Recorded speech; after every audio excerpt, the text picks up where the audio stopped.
Assalamualaikum warahmatullahi wabarakatuh. Waalaikumsalam warahmatullahi wabarakatuh. Perkenalkan, kami dari kelompok Haji Kiwir. Kami dari kelas 11 IPS 3. Pada kesempatan kali ini, kami akan mempresentasikan mengenai Kesultanan Mataram Islam yang akan dibacakan oleh rekan saya yang pertama kali. Baik, di sini saya akan menjelaskan Kerajaan Mataram Islam. Nagari Kesultanan Mataram adalah sebuah negara berbentuk kerajaan Islam dan berbentuk kesultanan yang didirikan oleh Senopati atau disebut juga Danang Sutawijaya pada pertengahan abad ke-16, tetapi baru menjadi negara berdaulat di akhir abad ke-16. Dan kesultanan ini dipimpin oleh dinasti yang bernama Wangsa Mataram. Selanjutnya kita lanjut ke latar belakang Mataram Islam. Tahukah kalian, negara Kesultanan Mataram Islam ini dulunya berawal dari sebidang tanah. Sebidang tanah ini bernama Tanah Perdikan. Nah, Tanah Perdikan ini diberikan oleh siapa sih? Tanah Perdikan ini diberikan oleh Sultan Adiwijaya kepada Panembahan Senopati karena sebagai balas jasa telah membantu Sultan Adiwijaya dari Kesultanan Pajang untuk mengalahkan Arya Penangsang. Nah, kemudian Panembahan Senopati sebagai pendiri Kerajaan Mataram Islam menobatkan dirinya sebagai raja sekaligus sultan yang memiliki gelar Senopati Ing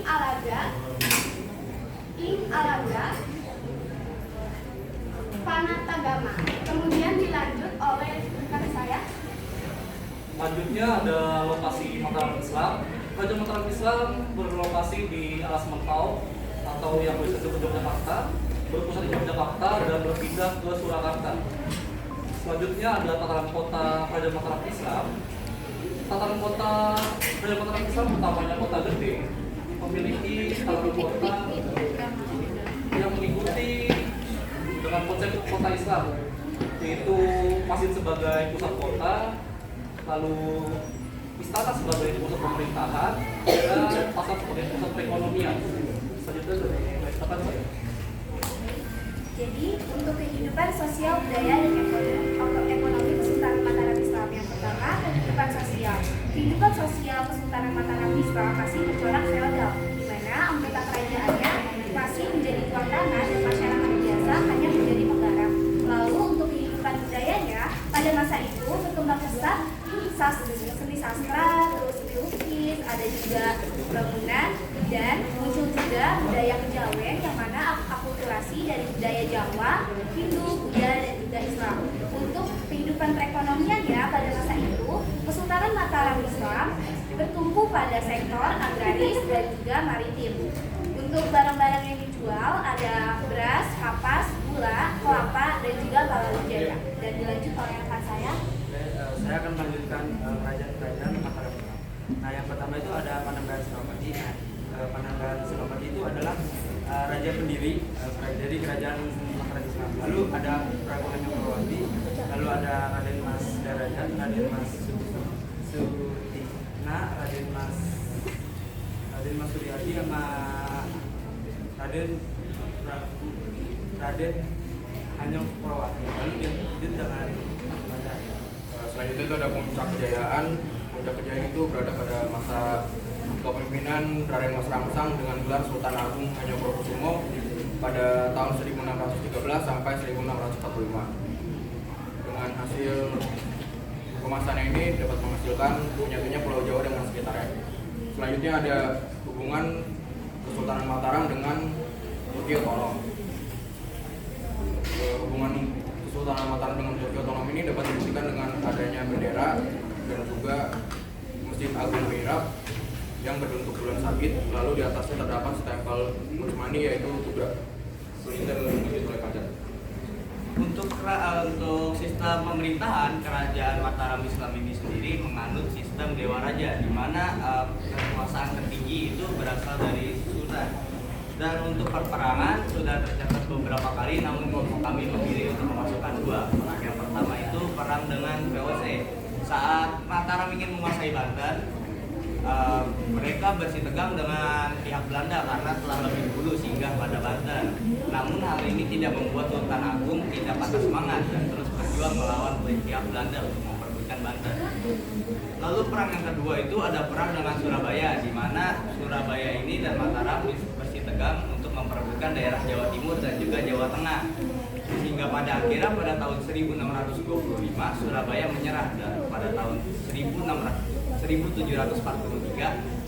Mataram menyerahkan tanah daerah Surabaya dan sekitarnya kepada Belanda. Selanjutnya dilanjut oleh saya. Lalu untuk keruntuhannya, kerajaan Mataram Islam ini runtuh karena adanya campur tangan Belanda, lalu juga kemundurannya sosial ekonomi dan juga perselisihan di dalam kerajaan. Untuk peninggalan ada benteng Vastenburg, Pasar Gede Harjonagoro, Rumah Sakit Kadipolo, Masjid Agung Surakarta, lalu ada Masjid Agung Kauma. Lalu untuk gambar yang saya pegang ini adalah contoh peninggalan dari Masjid Agung Kauma. Kita akan lanjut ke sesi Q&A.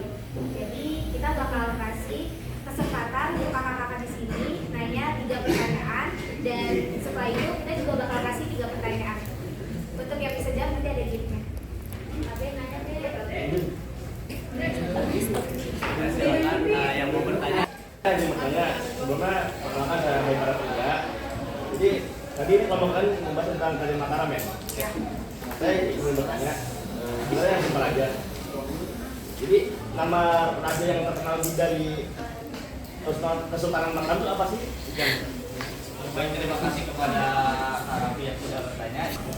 Jawabannya adalah Raden Mas Samsam dengan gelar Sultan Agung. Terima kasih sudah bertanya. Yang bertanya juga.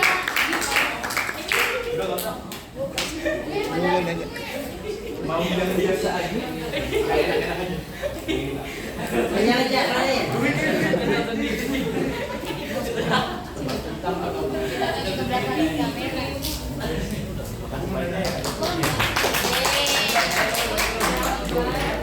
Ada yang mau bertanya lagi nggak? Ada yang mau tanya lagi?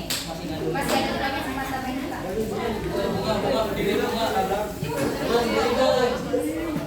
Sini gue yang nanya sini.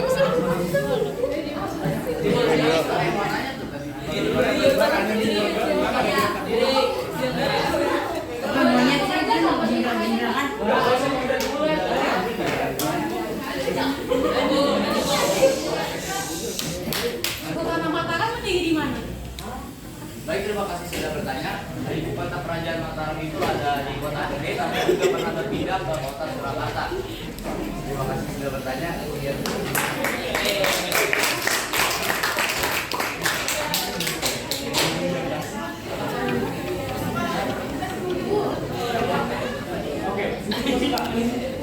Cak. Sweet. Oh gitu. Awal. Lah. Maju dulu. Permisi buat gue ya. Sebelumnya.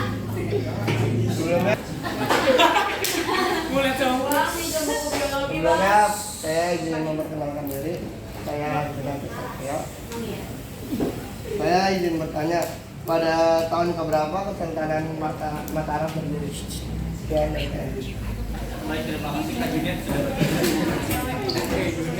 Jawaban dari pertanyaan Kakak itu kerajaan Mataram berdiri pada tahun 1580. Ya, terima kasih.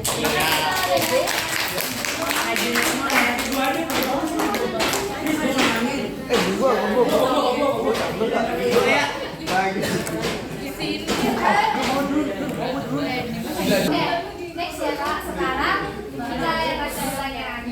Tadi kan kakak-kakak udah ada di nih, kita presentasi. Untuk pertanyaan yang pertama, Bapak kok ini ada pada abad keberapa Kesultanan Mataram berdiri? Kakak. Pada abad ke-16. Yes.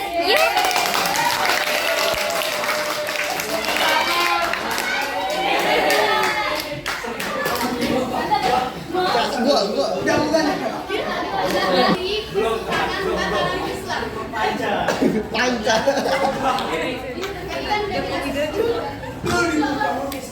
Danang Setawijaya dengan gelar penambahan. Mau coklat atau apa? Di Pak. Makasih kak. Ih, keempat tas dulu. Oke, next. Siapa lagi? Ah. Mbak Ica. Gak bantu atau itu dia udah mau ngomong gitu. Sabar kak, ganti bacain. Untuk yang terakhir, di mana tata letak kota gede dinamakan? Oke. Kakak, kamu berdua sih.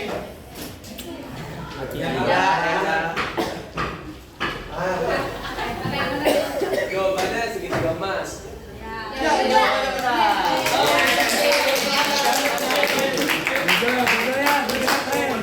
dia main. Oh, bagus deh.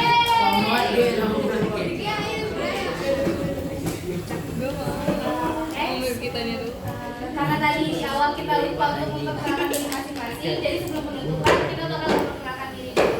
Jadi, perkenalkan kami dari kelas 11 IPS 3. Perkenalkan, nama saya Ida Aprilia dan rekan saya. Saya Ahmad Rasid. Saya Ahmad Kasirana Yahweh. Saya dari Demokrasi Kerja. Cina, Pak. Siapa namanya?